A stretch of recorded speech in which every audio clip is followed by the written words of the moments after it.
Let's talk about imbalances in the market, what they are, why they matter, and how a wyckoff trader like myself actually uses them. An imbalance is when price moves aggressively in one direction without giving the opposite side a chance to react. You'll see a strong move, usually big candles, leaving behind what we call a fair value gap.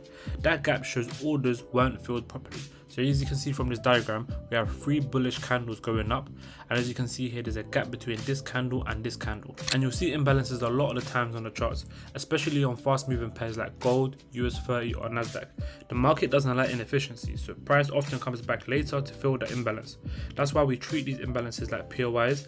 These areas are where we expect price to react. For example, this weekly fair value gap you see here on gold was left during an expansion to the upside. That's when price had a long wick that came right back down to retest this area in order to fill orders to go back up again. So when price comes back to fill this high time frame imbalance, we don't just jump in blindly. We still wait for confirmation like any other supply and demand zone. That means going down to the low time frame, looking for a wyckoff schematic, change of character and order block. Here's another visual example of an imbalance, this time in a downtrend. You see sometimes price will fill 10%, 50% or even 100%, but in order for a fair value gap to be fully taken care of, I would wait for a 50% mark or more. And as you can see here from this diagram, price only took 10 to 15%.